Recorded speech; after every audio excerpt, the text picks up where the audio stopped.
இத்தனை ஆண்டு காலம் அவர் மறைவிற்கு பின்பும் ஒரு தலைவரை இந்த அளவிற்கு மக்கள் மனதிலே நீடித்திருக்கிறார் என்றால் அதில் உலகத்திலே ஒரே தலைவர் புரட்சித் தலைவர் எம்ஜிஆர் மட்டும்தான். நீங்க எல்லாரும் சொல்லிக்கலாம், நீங்க வரவெல்லாம் சொல்றான் சிவப்பு எம்ஜிஆர், கருப்பு எம்ஜிஆர், புள்ளி எம்ஜிஆர், ஒல்லி எம்ஜிஆர் எல்லாம் சொல்லிக்கலாம். உலகத்துல ஒரே எம்ஜிஆர், அது எங்க எம்ஜிஆர் மட்டும்தான். அப்படிப்பட்ட எம்ஜிஆருடைய இந்த 109வது பிறந்த நாள் விழா, அவர் இன்றைக்கு தமிழகம் இந்த அளவுக்கு வளர்ச்சியடைந்த ஒரு மாநிலமாக, இந்தியாவிலே ஒரு வளர்ச்சியடைந்த மாநிலமாக இன்றைக்கு இந்திய தமிழகம் இருக்கிறது என்றால் அதற்கு முழுக்க முழுக்க காரணம் புரட்சித் தலைவர் எம்ஜிஆர். அவர் போட்ட சத்துணவு, மதிய சத்துணவு திட்டம் இன்றைக்கு படித்த மாநிலமாக இருக்கிறது என்றால், இந்தியாவிலே படித்தவர்கள் நிறைந்த மாநிலம், அதிலும் குறிப்பாக தொழில்நுட்ப படிப்பு படித்தவர்கள் பெற்ற ஒரு மாநிலம் என்றால் தமிழ்நாடு.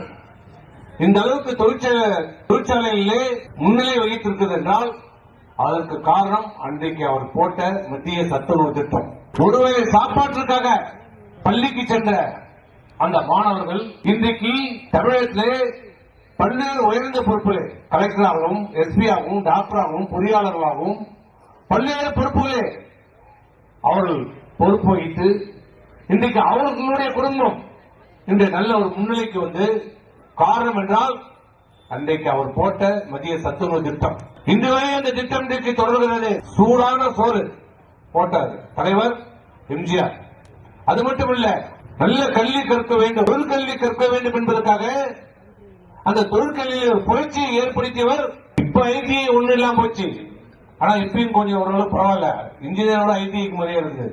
அந்த ஐடி தொழிற்கல்வியை அறிமுகப்படுத்தியது எம்ஜிஆர். தமிழகத்திலே 10ஆம் வகுப்பு படித்த மாணவர்கள் இன்றைக்கு இந்த அளவுக்கு தமிழகம் ஒரு உற்பத்தி செய்கின்ற மாநிலம், பொறியியலிலே உற்பத்தி செய்கிற மாநிலமாக இன்னைக்கு இந்தியாவிலே முன்னணி மாநிலமாக இருக்கிறதுக்கு காரணம் அந்த பொறியியல் துறை. அப்படிப்பட்ட பொறியியல் துறையை அதிகமான பொறியியல் கல்லூரிகளை திறந்து புரட்சியை ஏற்படுத்திய, உயர்கல்வியிலே மிகப்பெரிய ஒரு புரட்சியை ஏற்படுத்தியவர் டாக்டர் புரட்சித் தலைவர் அவர்கள்.